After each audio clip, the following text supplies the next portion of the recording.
दोस्तों, फाइनली भगवान बद्री विशाल के दर्शन हो चुके हैं।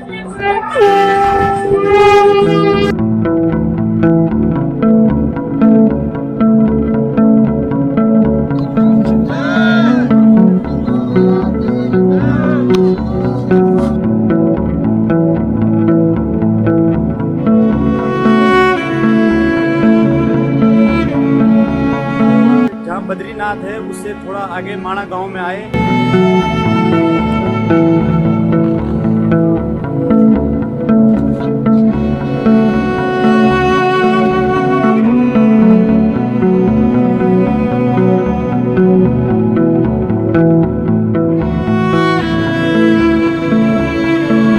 दोस्तों, और स्वागत है आप लोगों का मेरे YouTube चैनल पर। तो दोस्तों, आज के वीडियो में आप लोगों को कुछ खास दिखाने वाला हूं, और जो खास है वो भगवान श्री बद्रीनाथ जी के दर्शन करने जा रहे हैं। मानते हैं बद्रीनाथ धाम के दर्शन करने सब लोग जाते हैं, लेकिन हम लोग कुछ अलग टाइप के जा रहे हैं, क्योंकि हमारी पहाड़ी परंपराओं के हिसाब से हम अपने कुल देवता की जो डोली बनाई जाती है उसको लेके श्री बद्रीनाथ धाम जा रहे हैं। तो दोस्तों, आज की वीडियो बिल्कुल स्किप मत करना, आपको बहुत आनंद आएगा। रास्ते में कई नदियां मिलेंगे, कई अच्छे व्यू मिलेंगे। खूबसूरत वादियों का सफर करते हुए श्री बद्रीनाथ धाम के दर्शन करने आप लोग भी मेरे साथ वीडियो में बने रहे, और आप भी मेरे साथ भगवान श्री बद्रीनाथ धाम के दर्शन कीजिए। तो चलो दोस्तों, शुरू करते हैं आज ये खूबसूरत वादियों का ये सुहावना और अलौकिक सफर। तो आज की यात्रा का शुभारंभ करते हैं हम अपने कुल देवता के साथ और ढोल दमाव के साथ, और अपने कुल देवता को लेके हम बद्रीनाथ की तरफ प्रस्थान करेंगे।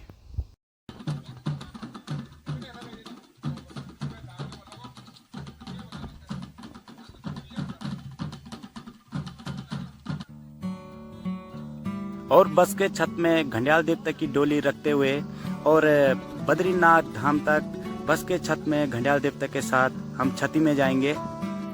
सभी लोग अब गाड़ी पे बैठते हुए और बद्रीनाथ धाम की तरफ हमारे गांव से यात्रा शुरू होती हुई।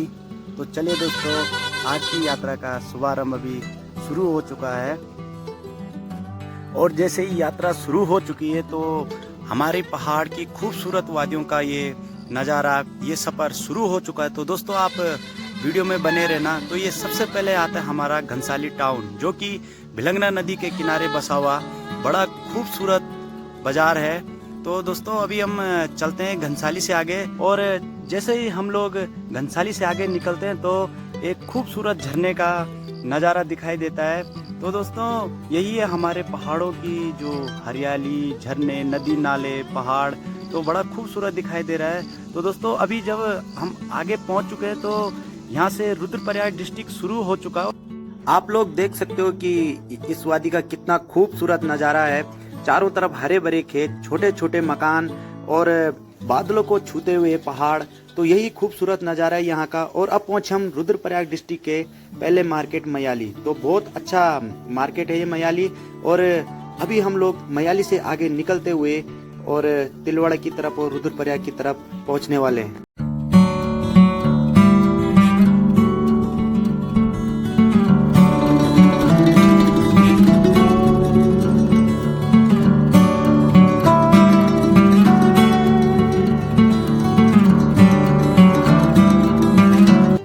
तो अभी हम लोग पहुंच चुके हैं तिलवाड़ा। माँ अलकनंदा के तट पर बसा हुआ ये बड़ा खूबसूरत नगर है।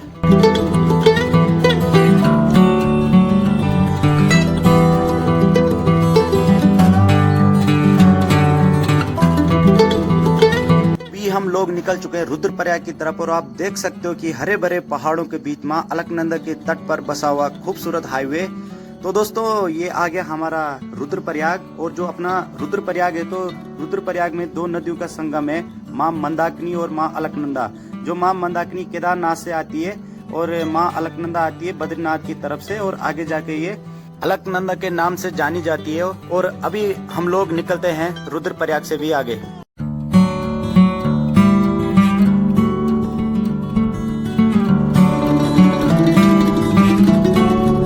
समय हो चुका था, सब लोगों को भूख लग चुकी थी, और हम लोगों ने बनाई आलू और पूरी, क्योंकि ये सबसे इजी डिश होती है, और घर से हम आटा और आलू लेके आए थे। तो सभी ग्रामवासियों ने मिलजुल कर खाना बनाया। तो हम लोगों की उम्मीद से काफ़ी अच्छा खाना बना और सब लोग बोल रहे थे कि खाना बहुत टेस्टी बनाया हुआ है, जबकि हम लोगों को उम्मीद नहीं थी कि हम जल्दबाजी में इतना अच्छा खाना बनाएंगे। लेकिन फिर भी खाना सबको पसंद आया और सब गांव वालों ने मिलजुल कर खाना बनाया। और सबसे पहले हमने माता और बहनों को खाना बांटा, उसके बाद जो सीनियर सिटीजन है उनको, और आखिर में हम लोग खाना खाएंगे।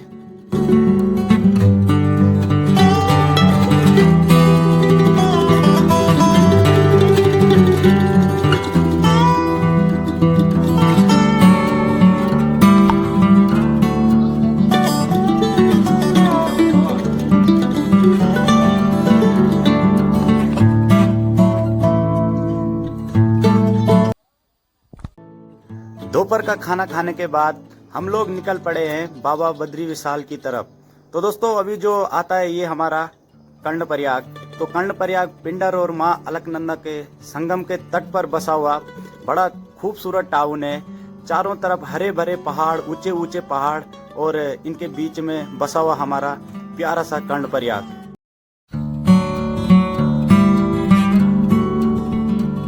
कर्णप्रयाग के बाद हम लोग निकल चुके हैं आगे की तरफ। तो आप लोग देख सकते हो कि जैसे जैसे शाम ढल रही है तो हमारे पहाड़ों का दृश्य और भी खूबसूरत दिखाई दे रहा है। तो दोस्तों आप भी पहाड़ की इन वादियों का खूबसूरत नज़ारा देखिए।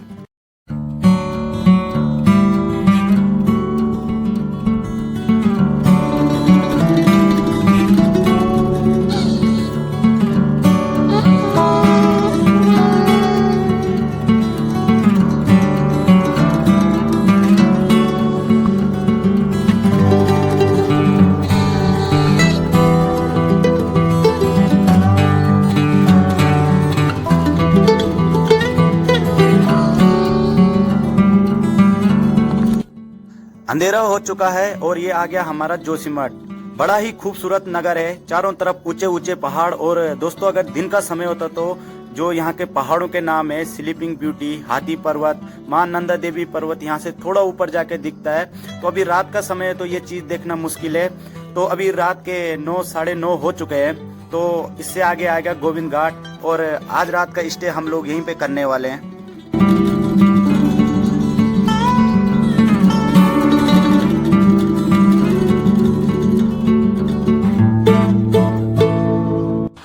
काफी लंबे सफर के बाद फाइनली हम लोग भगवान बद्री विशाल की धरती पर पहुंचते हुए और अपने कुल देवता और ढोल दमाओं के साथ पूरे ग्रामवासी बद्री विशाल के मंदिर की तरफ अग्रसर होते हुए, और सुबह सुबह की ये मंद हवा मन को शांति देती हुई और रास्ते की पूरी थकान उतारती हुई। तो चलिए दोस्तों अभी हम भगवान बद्री विशाल लाल के मंदिर की तरफ चलते हैं और भगवान बद्री के दर्शन करते हैं।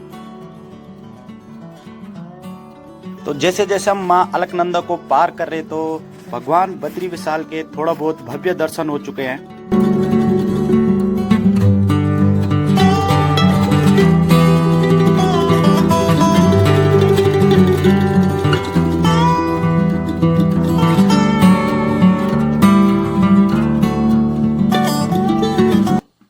भगवान बद्री विशाल के दर्शन से पहले हम सभी लोग अपने देवी देवताओं को लेके माँ अलकनंदा में पंच स्नान करने जा रहे हैं। तो आप लोग देख सकते हो कि रास्ते में जो भी लोग मिल रहे हैं तो हमारे कुल देवता का स्वागत कर रहे हैं।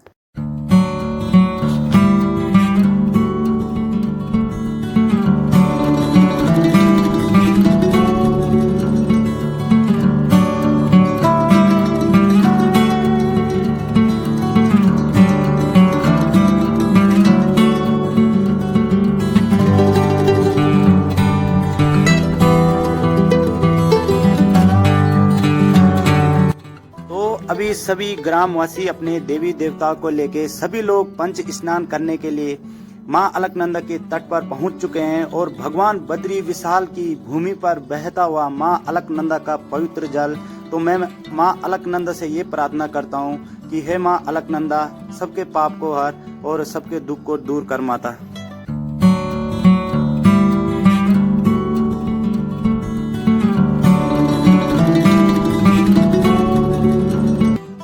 तो पंच स्नान के बाद सभी लोग भगवान बद्री विशाल के मंदिर के अवसर में पहुंच चुके हैं। तो यहाँ पर विश्राम गृह है, तो लोग सब थके हुए हैं तो थोड़ा बहुत यहाँ पर बैठ के आराम करेंगे। और जब भगवान बद्री विशाल को भोग लगेगा तो हम लोग भगवान बद्री विशाल के दर्शन करेंगे। तो दोस्तों ये रहा थोड़ी बहुत झलक जो भगवान बद्री विशाल का मंदिर है, तो आप लोग थोड़ी बहुत झलक देख सकते हो।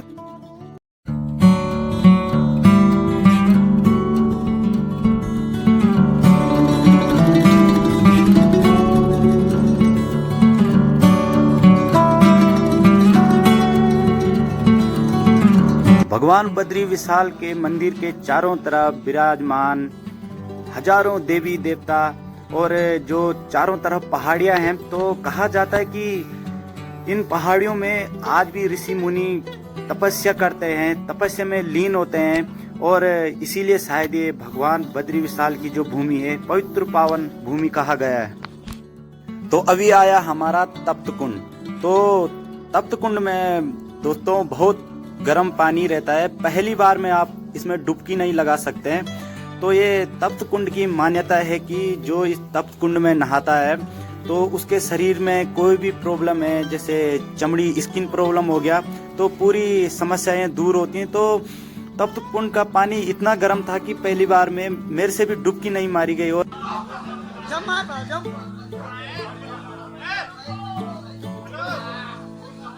क्या कहना चाहेंगे आप इस गर्म पानी के लिए? गर्म पानी के लिए क्या कहना चाहेंगे आप? ये बहुत हार्ड है यार। ये देखिए यहाँ से बिल्कुल बहुत तेज गर्म पानी आ। आखिरकार मैं तप्त कुंड में डुबकी मारने के लिए तैयार हो गया और भगवान बद्री विशाल के जयकारे के साथ मैंने तप्त कुंड में डुबकी लगाई। तप्त कुंड में स्नान करने के बाद हम सभी ग्रामवासियों ने बद्री विशाल लाल के दर्शन किए और बद्री विशाल लाल के दर्शन करने में बहुत मजा आया, बहुत अच्छा लगा। अभी लेते हैं भगवान बद्री विशाल से जाने की आज्ञा। और सभी ग्रामवासियों ने कहा है कि थोड़ा बहुत समय बचा है तो यहाँ से 4 किलोमीटर आगे माणा गांव है, वहाँ चलते हैं। और दोस्तों सच में बताओ तो बद्री विशाल की भूमि और ये खूबसूरत वादियों का छोड़ने का मन नहीं कर रहा था, लेकिन अभी हम लोग चलते हैं माणा गाँव की तरफ।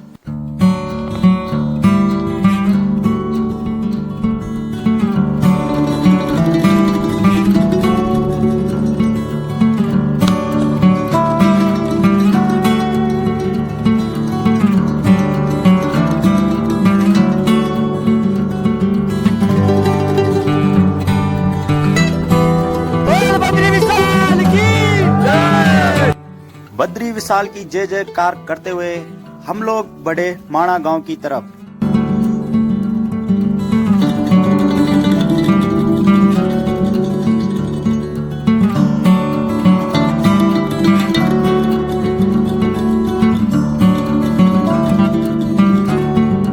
तो आप लोग देख सकते हो कि चारों तरफ ऊंचे ऊंचे पहाड़ों का सौंदर्य और बीच में बहती हुई माँ अलकनंदा का नजारा बहुत ही खूबसूरत दिखाई दे रहा है।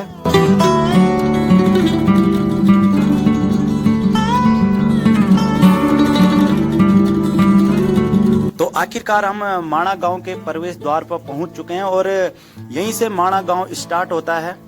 तो मैं अपने पहाड़ी भाइयों को ये बताना चाहता हूँ कि जो जो घंटाकरण देवता को मानते हैं जानते हैं, तो घंटाकरण देवता की उत्पत्ति माणा गांव से हुई थी। इसीलिए यहाँ पर माणा गांव में घंटाकरण देवता का सिद्धपीठ है, सिद्धपीठ मंदिर है। और हम लोग पहुँच चुके हैं माणा गांव घंटाकरण देवता के मंदिर में। तो आप लोग देख सकते हो कि सभी ग्रामवासी घंडियाल देवता को प्रणाम करते हुए मंदिर में माथा टेकते हुए और पूरे माणा गांव के निवासी हम लोगों के स्वागत के लिए यहाँ पर आ रहे हैं। तो आप लोग देख सकते हो कि इस प्रकार से हमने माणा गांव में पूजा पाठ किया और थोड़ा बहुत समय बिताया।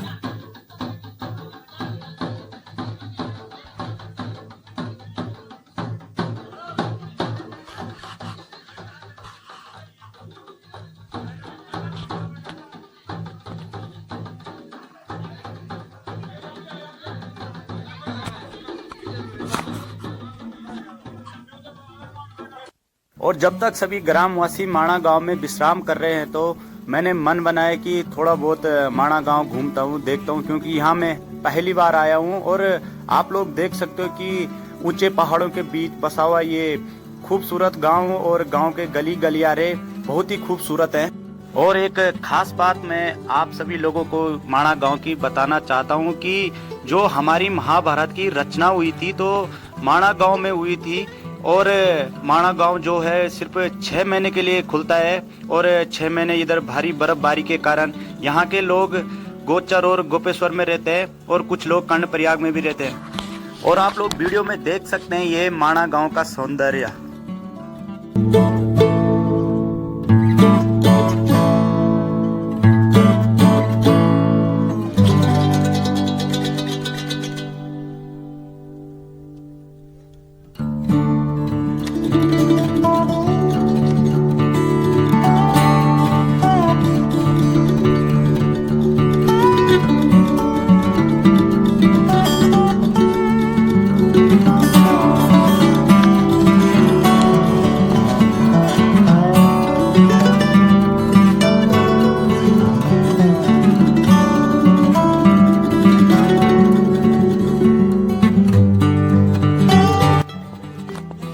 माणा गांव में सभी लोगों ने अपने अपने घरों में दुकानें खोली हुई थी और यहाँ पर देखने को मिला माणा गांव के निवासियों की हाथ से बनाई हुई कलाकृति का सौंदर्य। तो अभी तो मैं आप लोगों को माणा गांव की छोटी सी झलक दिखा रहा हूँ और मैं सोच रहा हूँ कि एक बार यहाँ फिर आके यहाँ की पूरी वीडियो बना के और आप लोगों को दिखाया जाए माणा गांव के निवासियों के बारे में, माणा गांव के बारे में। और सबसे मजा उस वीडियो में ये आएगा कि जो हम लोगों का इतिहास यहाँ से लिखा गया है, तो उस इतिहास के बारे में मैं आप लोगों को बताऊंगा किसने लिखा, जो हमारी महाभारत की रचना हुई थी। तो ये सभी मैं आप लोगों को अगली वीडियो में बताऊंगा और तब तक आप घूमिए मेरे साथ माणा गांव।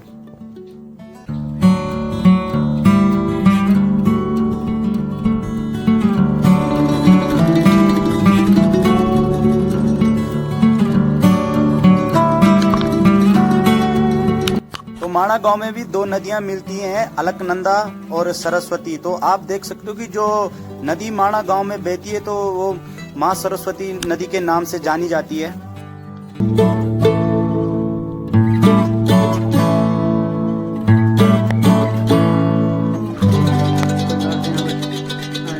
और ये है माणा गांव पूरा और बद्रीनाथ जी घर है।